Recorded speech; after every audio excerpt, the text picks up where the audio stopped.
The billing alert appeared at 11:47 p.m. on a Tuesday, flagging court reporter fees that shouldn't have existed. I'm Thornton Fitzgerald, 42 years old, legal operations director at our criminal defense boutique in New Orleans. 20 years of practice taught me to trust numbers more than people. Numbers don't lie, they don't embellish. They simply exist, waiting for someone careful enough to read their story. The alert came through our case management system while I was reviewing monthly expenditures. Standard procedure. Nothing exciting about reconciling vendor payments and client billing. Until I saw the line item that made my coffee go cold. Court reporter services, $2,400. Case file, State v. Morrison. Date of service, October 15th. I pulled the Morrison file. Drug possession case. Plea bargain finalized to September 28th. No trial. No depositions. No court reporter needed. Ever. My fingers moved across the keyboard, pulling up more records. The vendor name was unfamiliar. Gulf Coast Transcription Services. Professional address listed as a post office box in Metairie.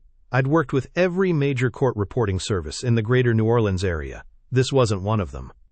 3 more cases showed similar charges. All closed files, all plea bargains, all billed for court reporter services that never happened. The amounts varied. $1,800, $3,200, $2,100. Each payment processed through our accounts payable system with proper authorization codes. I leaned back in my chair, studying the screen. Someone had access to our billing system.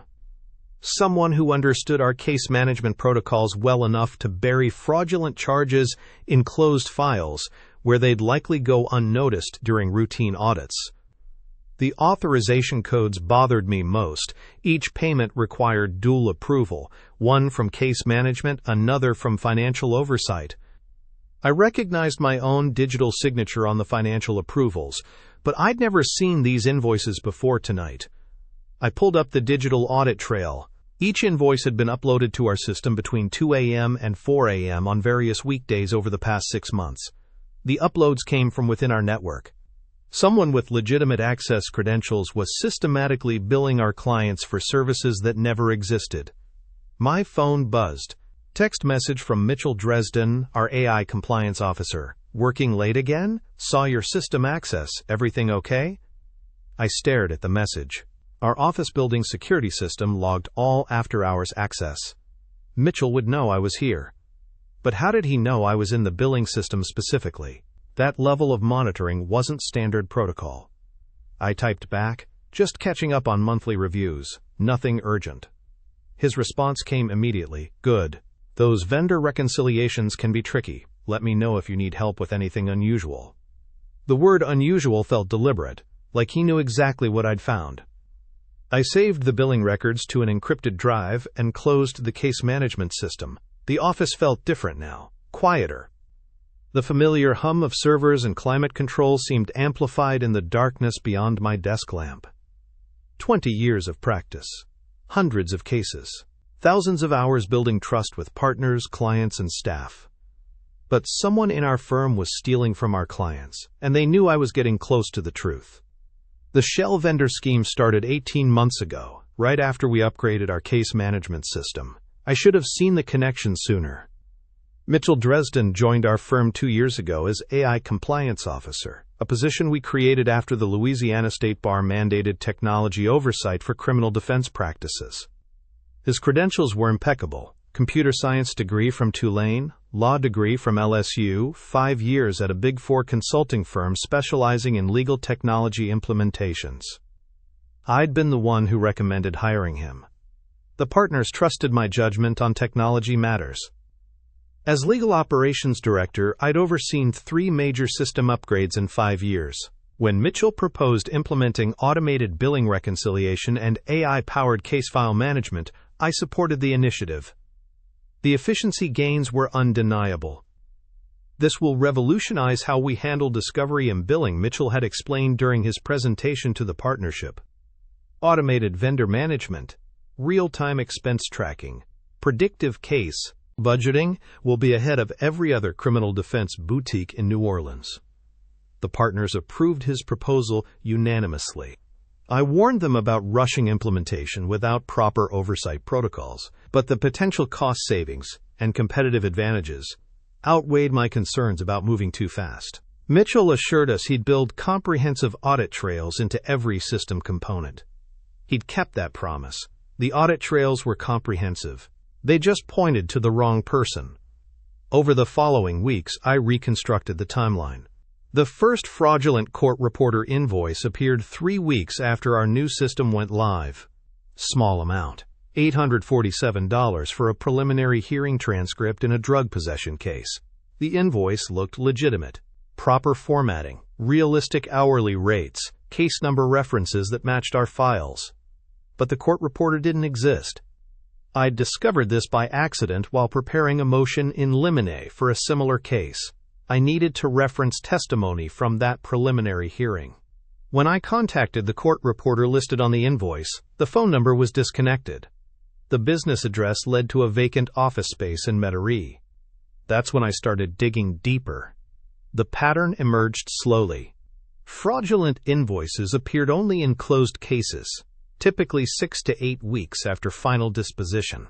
The amounts varied strategically, never large enough to trigger automatic review thresholds, never small enough to seem suspicious. Most fell between $600 and $1,200. Mitchell had studied our internal controls carefully. Our billing system required dual authorization for vendor payments over $500. Case attorneys approved the service legitimacy.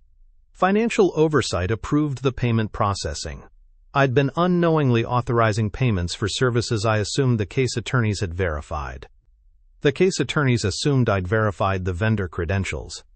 Mitchell exploited the gap between our assumptions. I traced the authorization codes back through 18 months of billing records.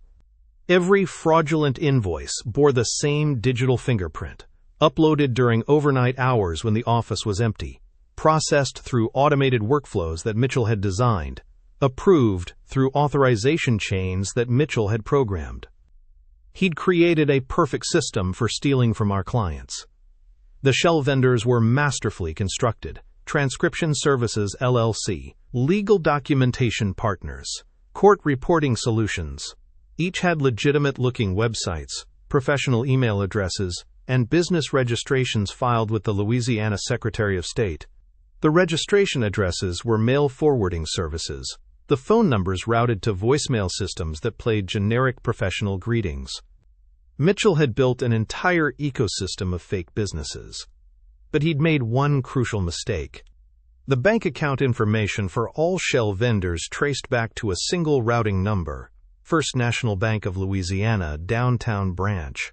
I discovered this while reviewing payment confirmations in our accounting software. The account numbers were different, but the routing number was identical. Banks don't assign the same routing number to multiple business accounts unless they're linked through common ownership or management. I spent 3 days researching the bank records I could access legally.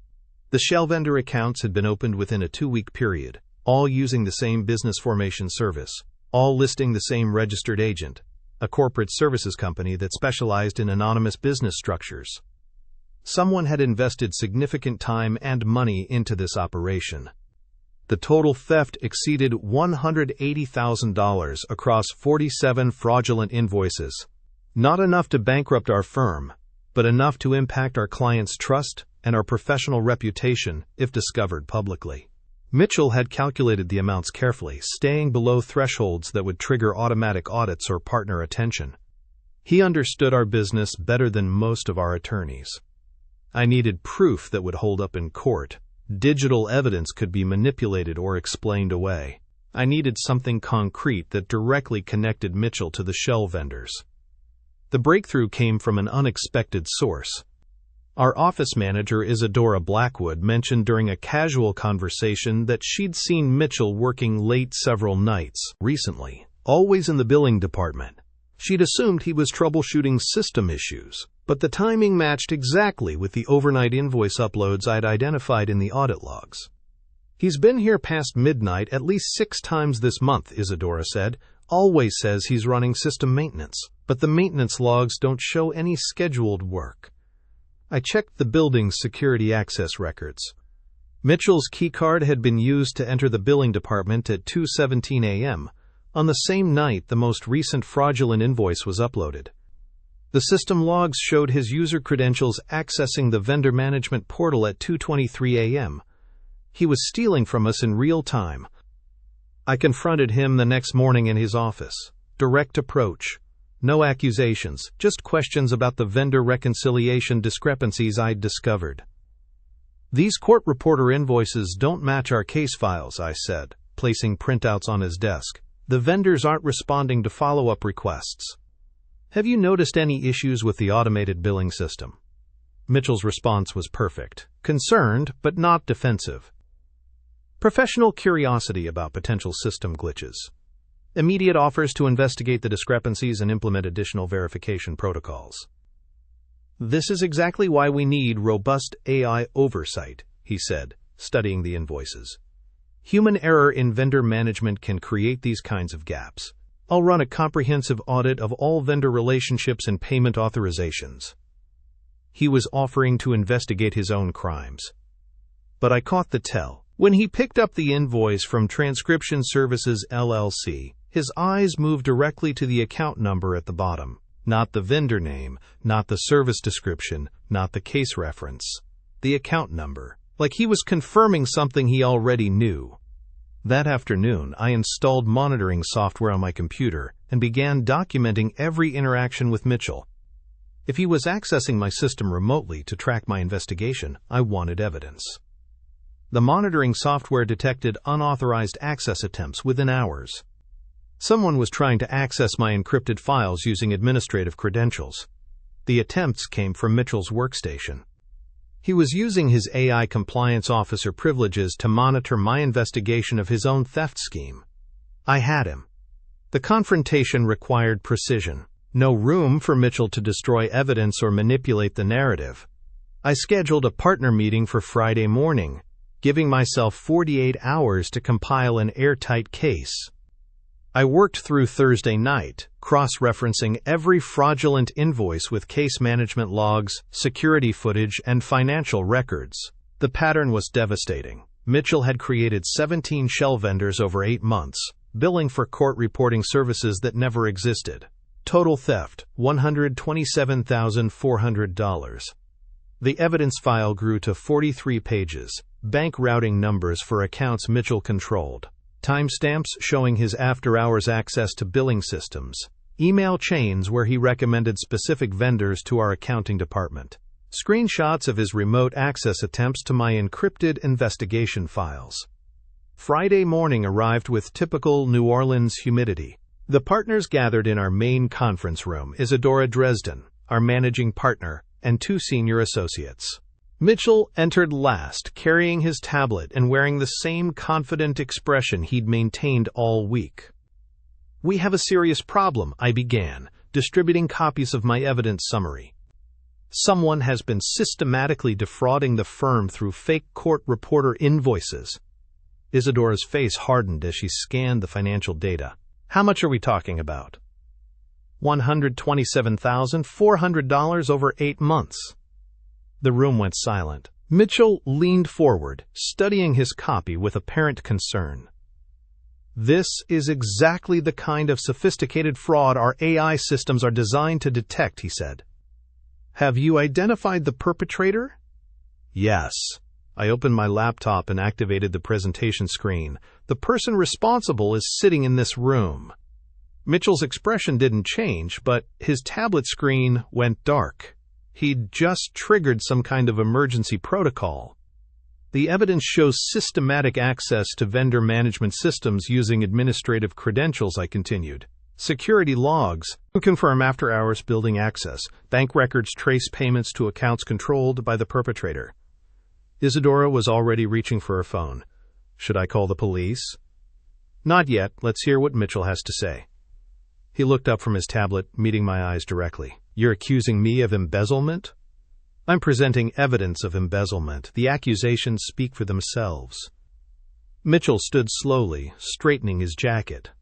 This is a sophisticated frame job. Someone with advanced technical knowledge has manipulated these systems to implicate me.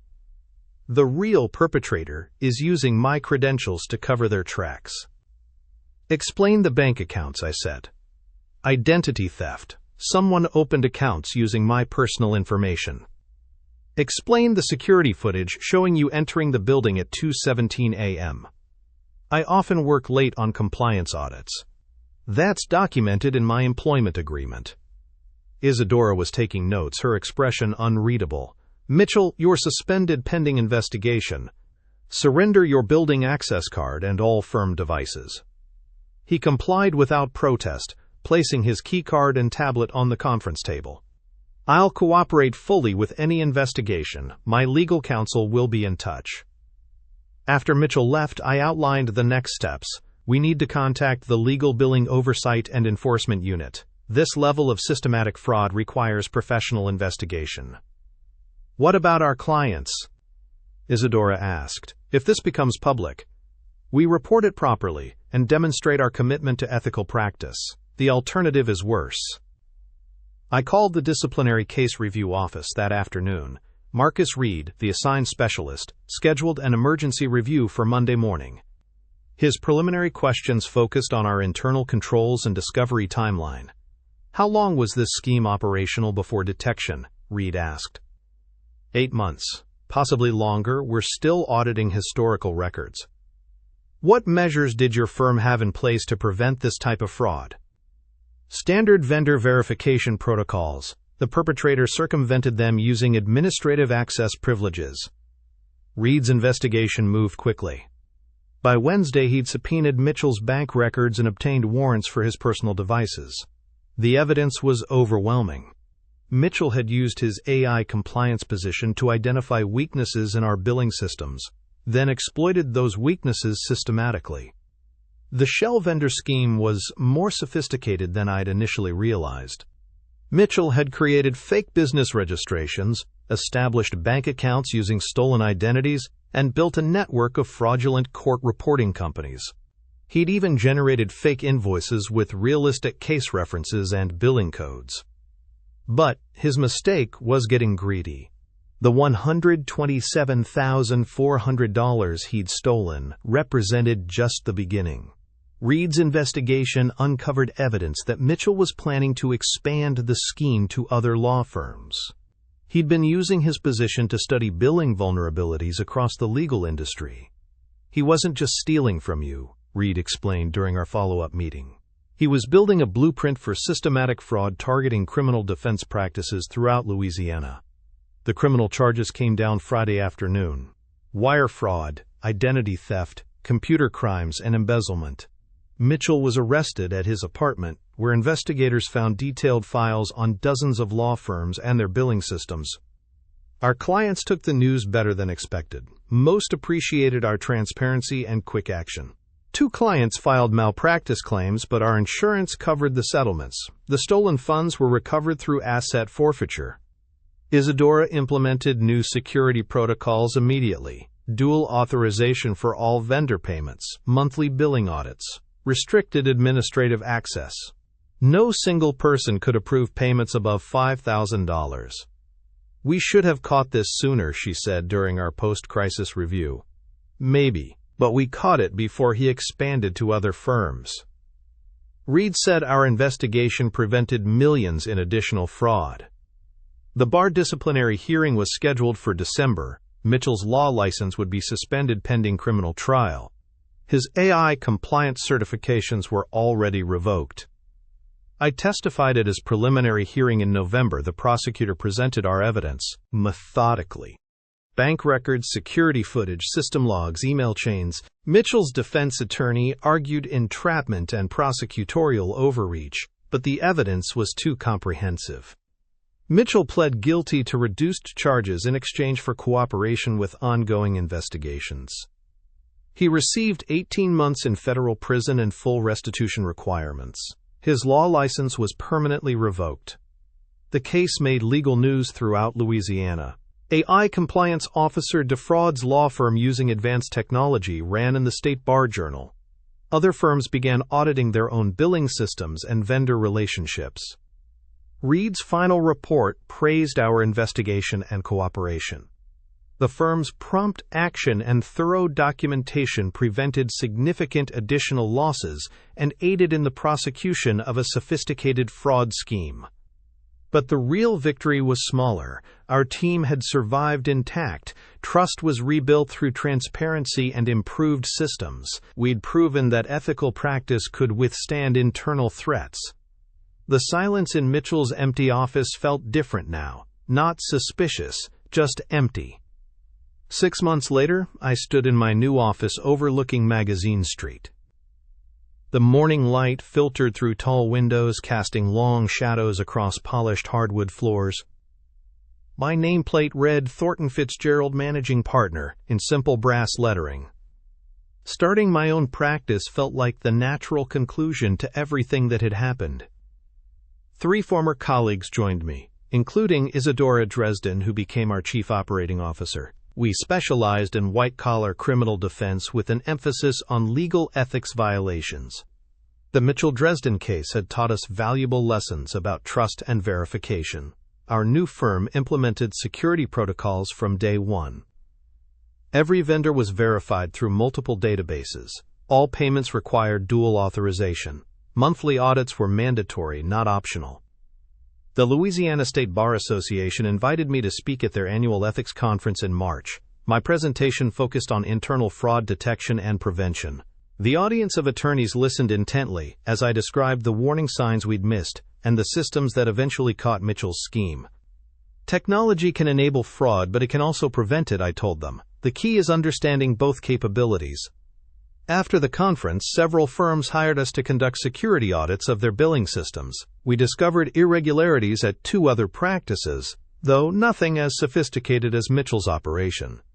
Both cases were resolved through internal discipline and restitution. Reed contacted me in April with an update. Mitchell had been released after serving 14 months. His cooperation had led to the prosecution of 6 other individuals involved in similar schemes across 3 states. The total fraud prevented exceeded $12 million. Your investigation was the domino that started everything, Reed said. Without your documentation and quick action, we never would have uncovered the broader network. Mitchell's former clients had all been reassigned to other attorneys. The malpractice claims were settled without admissions of wrongdoing. Our professional liability insurance covered the costs, but the real damage had been to trust within the legal community. The State Bar asked me to develop training materials for new attorneys about fraud prevention and detection. I developed an ethics simulation program for new bar members that used real case studies, including a modified version of our experience with Mitchell. The program launched in September with positive feedback from participants. Young attorneys appreciated the practical approach to ethics education. They learned to recognize warning signs and implement preventative measures from the beginning of their careers. My new practice thrived through referrals and reputation. We handled complex cases with the same attention to detail that had exposed Mitchell's fraud. Every client received thorough representation, backed by transparent billing and clear communication. The old firm continued operating under Isadora's leadership. They'd recovered fully from the scandal and implemented industry-leading security measures. Other firms studied their protocols as best practices for fraud prevention. On quiet evenings, I sometimes thought about Mitchell's empty office and the silence that had first alerted me to something wrong. That silence had been a warning, a signal that normal activity had been replaced by deception. Now in my own office, the silence felt different. It was the silence of honest work completed, of systems functioning properly, of trust earned through transparency and verified through action. It was finally over, and the silence felt earned.